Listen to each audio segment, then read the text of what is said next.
welcome to another episode of Brand Retro. Today we have the founder and CEO of Element, Heather Leeds Greenfield. So welcome and thank you for coming on. Thank you so much. I'm thrilled to be here with you.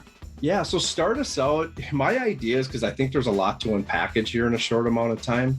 My idea was to kind of take it in chunks. So right out of the gate, tell us a little bit about your background and how you got up to the point of starting Element. Sure. So I'll give you as I like to call it, my dating profile. Yeah, right. Born and raised, I'm a born and raised Los Angelino. I currently live in New York City. I graduated from the University of Pennsylvania with a bachelor's degree in communications and marketing. From there, I worked for a talent publicist at the juggernaut PR agency called PMK right out of college. And from there, went to go work in film publicity at Universal Pictures.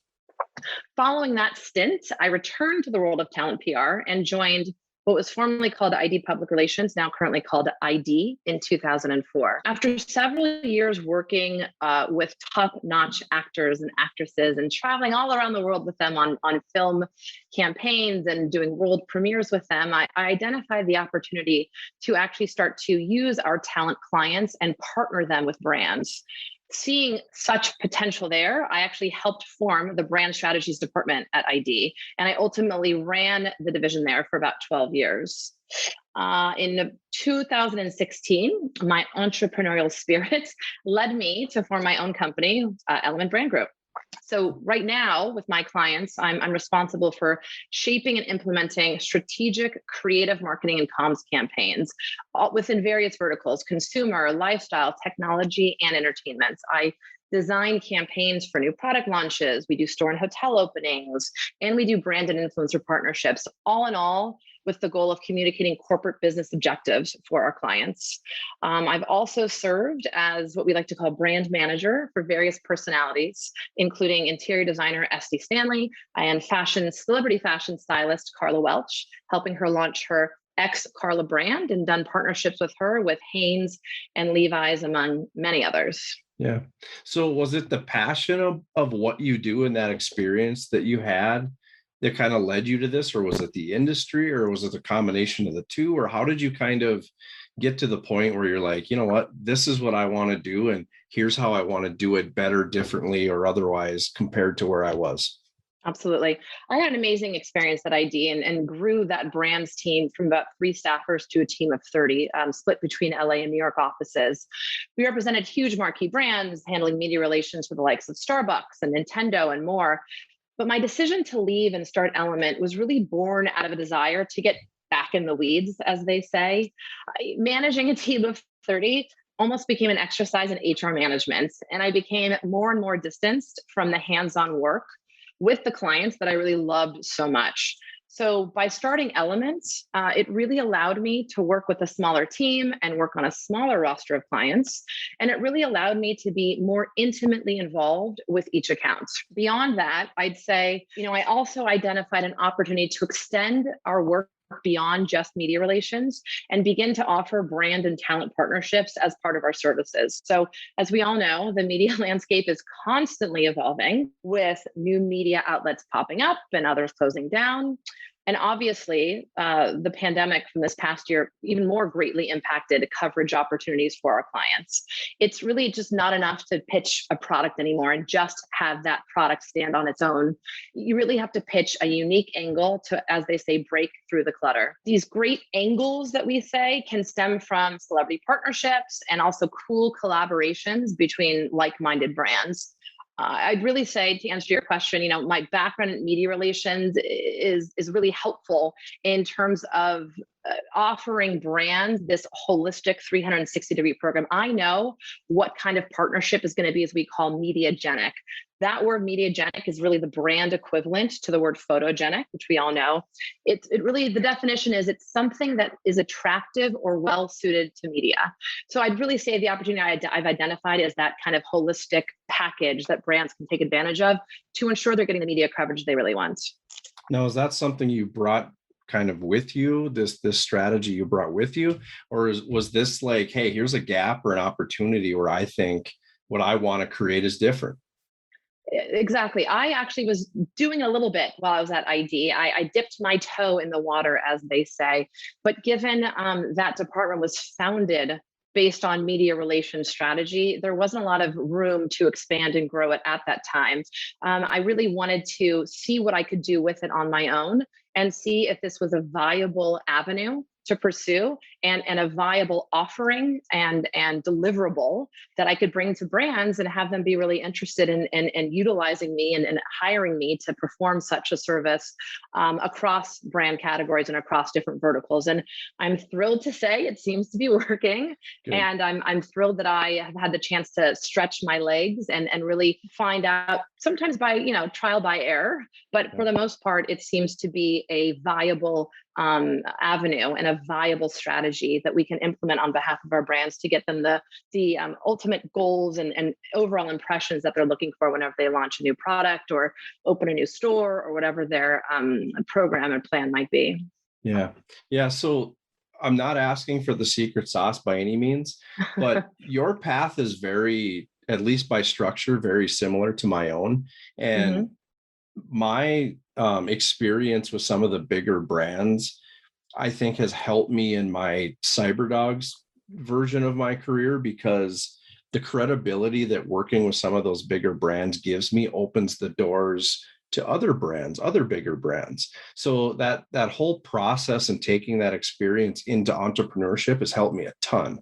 What does that look like for you? And let's talk about the brands, because you have a brand roster of clients and people you've worked with. It's very impressive and I'm fascinated by it. But I know kind of what that's like. So I know getting one gets you two and two gets you four, and all of a sudden it's a compounding thing. What's that like, and how did you kind of bridge that gap for your company? Absolutely. I'm really lucky in that, when I have one client who might be at one brand and they leave for whatever reason to go to another brand, a lot of times they call me up once they've landed at their new job and they say, we had such a great experience working for you or working with you previously. We'd love to see what you can do for us here now. So I would say a big part of my client roster is clients, individual clients and people that I've worked with for many, many years. And they just happen to take me along the ride. They've gone from job to job. So I've been really lucky in that regard. What I've also found fascinating is by creating this new offering, I haven't pigeonholed myself into one brand category or one vertical. So for example, I don't just do fashion clients. We represent some clients in fashion like Tiffany and Company and Fendi, but we also represent clients in hospitality like Airbnb and Peninsula Hotels. We have tech clients like Audible, food and beverage clients like Coca-Cola. This actually helps us be really resilient when outside factors may impact certain industries. For example, we saw how the restaurant industry was decimated the past year because of the COVID-19 pandemic. So I'm really excited that I've found this, like I said, this offering that transcends brand categories. It transcends the different verticals. And so I can really offer my services and my expertise to any brand within any category across the world, basically. Everybody loves a talent alignment, whether it's US, whether it's Asia, whether it's Europe. Everybody loves to have their brand be associated with some celebrity or some influencer, and it doesn't matter where they are or who they service or who their customer is. They're always looking for that alignment. Yeah. And correct me if I'm wrong, but for me, the recipe is generally the same. It's just how I might manipulate it slightly to work with certain clients, certain brands or whatever, but how I approach them, I come back in the same recipe almost every time.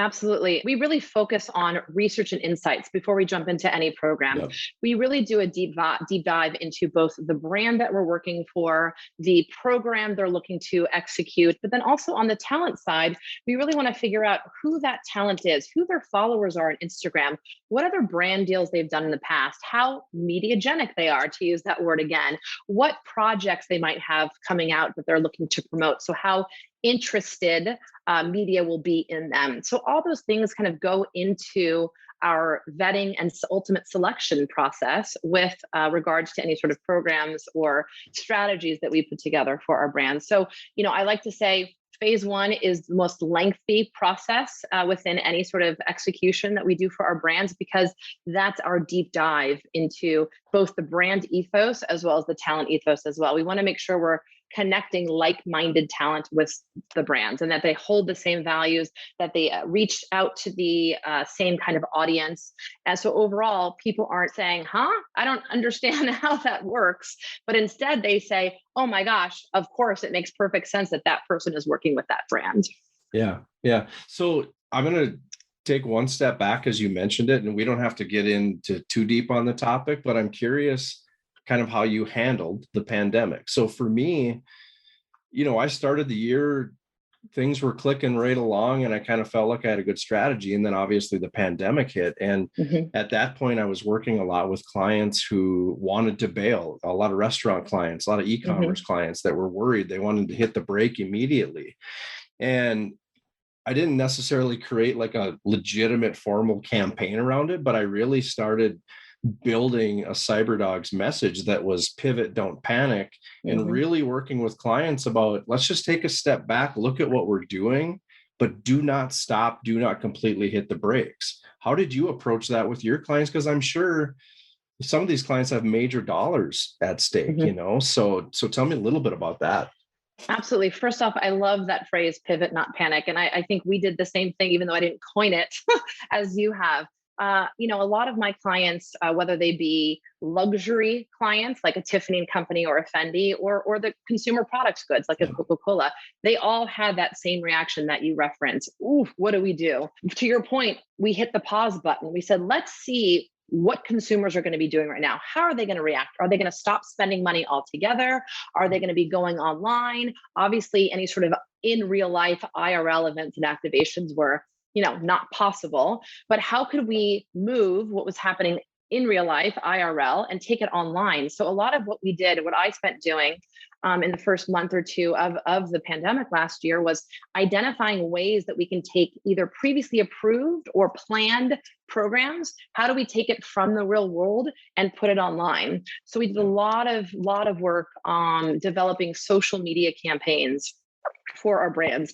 As we were, in that pause mode, we were seeing that people were at home on their computers or on their tablets or on their iPhones, and that social media consumption was through the roof because you had nothing else to do but go online and check out what your favorite brands were doing or what your friends were posting about. 9 times out of 10, the friends weren't posting about anything since we were all stuck at home. So they were relying on brand content to give them something new, something exciting, kind of that dream and that forward looking approach, right? So when we get out of this, here's what I hope to do. When we can get outside, here's what I want to buy or whatnot. So we created and executed a series of social media based campaigns for our clients. We had them do IG lives. We had them do create user-generated content programs where we took not only our own branded content, but also had our followers create content for us as well.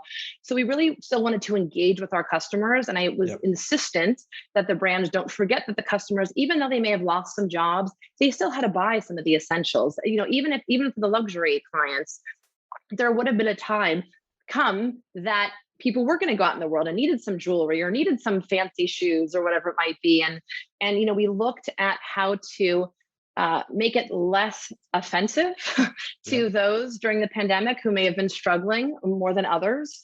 There were some fun ways to promote Tiffany wherein, we were all on Zoom calls. So obviously, we were wearing sweats on the bottom, but we were like, business on top.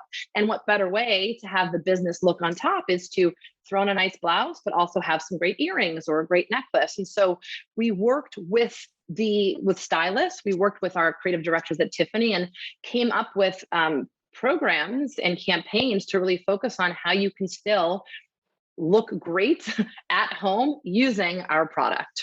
Do you feel like being that educated voice of reason or that calming factor strengthen your relationship with these brands? Absolutely. Absolutely. I always like to consider me and my team, part of the in-house teams with my clients and within their marketing organizations.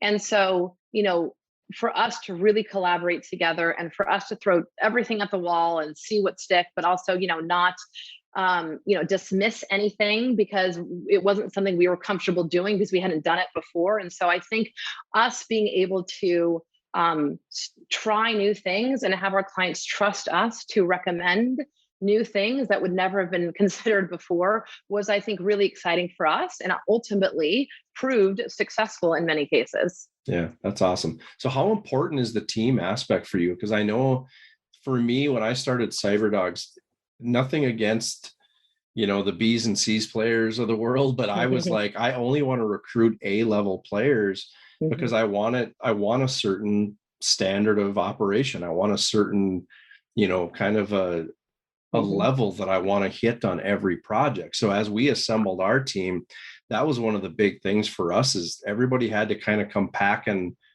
a certain level of skills, a certain level of experience and whatever. And again, not that we don't have team issues like anybody else, but we're a very exclusive group of people working together and trying to maintain, the highest of levels. Absolutely. You hit the nail on the head right there. It's all about people's various expertise and various backgrounds and assembling the right team for the right job. So I don't want everybody to be well-versed and experts in the same field. That's not going to help or do anything for my clients. I want folks who are experts at identifying the right talent or the right influencers to work with. I want people who can come up with amazing pitch angles for media. I want people who are experts in the hospitality industry versus the jewelry industry. So, to your point, I do want to hire the best of the best within their respective, niche. My team is very lean and mean. For such big brands on our roster, we do have quite a small team. We only have 8 full-time employees between Los Angeles and New York. But what I found specifically since the pandemic is we have the ability to downsize full-time teams while still being able to offer clients a full suite of services. We bring in freelancers project by project, if and as needed, to supplement, my full-time team. I've developed a great list of trusted freelancers with whom I've worked on and off over the past few years.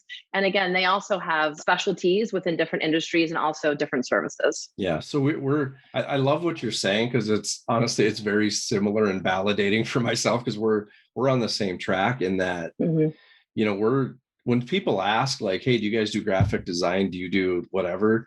It's like, yeah, sort of, but we do it to hit home runs. Like we're not like, we don't want to do trifold brochures and business cards. Like we're trying to build big brands, big ad campaigns. Like we're trying to do the big stuff.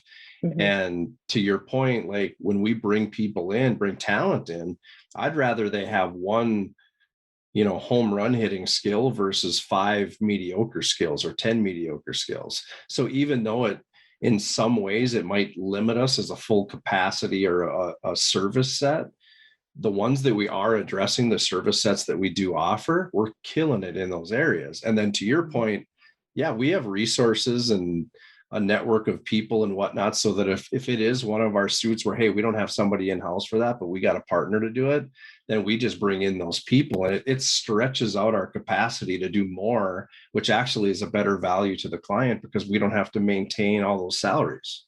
Exactly. So, exactly. That old saying, jack of all trades, master of none, we try to avoid that at all costs. We don't want to be able to do a little bit here, a little bit there. We want to do a deep dive into anything that we work on. So we don't like to skim the surface. We like to really make sure that we can approach it and attack it full on.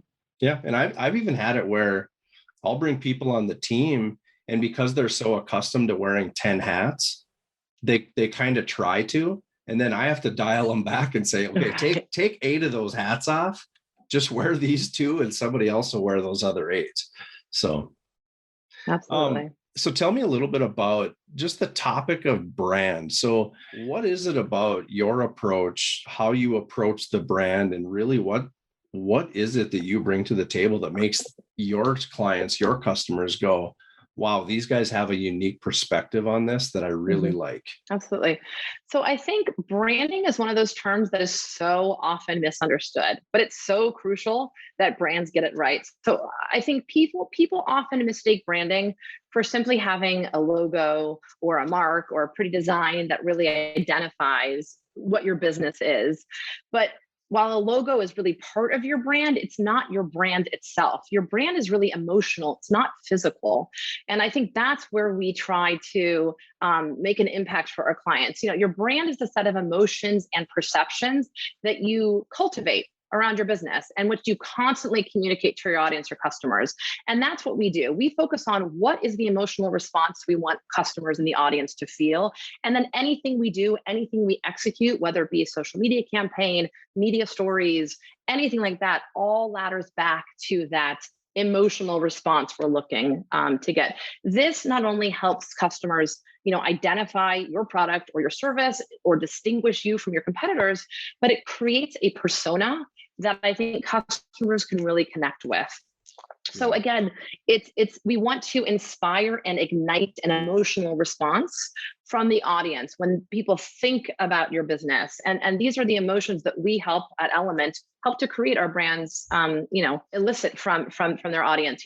When it comes to social media, for an example, I'm constantly looking at Instagram pages and thinking, wow, what a beautiful aesthetic, or I love the look of their posts. That's the exact thing we want to create for our brands. It's an aesthetic that makes it easily identifiable and really can help then get your core message across to the audience. That, I think, is what really helps our brands stand out and ultimately helps cultivate that customer loyalty. Yeah, I would say more times than not, I am left to distinguish the difference between logo and brand with clients as they come into the process, because they sometimes think that they think they have that box checked because they come to it and they're like, hey, I don't need the branding stuff. I already have a logo. So by the time we break it down for them and kind of explain that distinguishing factor of the difference, it's interesting how their eyes open up and they're like, okay, that makes a lot of sense. Maybe I'm not doing everything I can do for my brand. So it's interesting that you kind of piggyback that, because the other thing I talk to a lot of my clients about is it doesn't matter how big or small you are, that distinguished kind of element between logo and brand exists for everybody. Just to wrap up, my last question, what is the one thing that's kind of inspired you to continue to do this in an element that you bring into your brand every day? So I think the one thing that keeps me going is it's really just seeing my ideas come to life, whether it be when reading a magazine, or I should say reading a magazine on my tablet, or, with activations or events in the world. That really just brings me so much excitement. And then hearing from my brand clients, that they're actually seeing a sales impact based on what I've done is truly an amazing feeling. And that really is what continues to inspire me to keep doing what I'm doing and to continue to be bold and innovative with my clients. I think I really become emotionally invested in the work that I do. And honestly, that's what I hope I instill in the team that's around me. I want everyone to show up every day excited to do the work that we do and want to do better and want to do more and want to not only do this for themselves, but do it for our clients as well.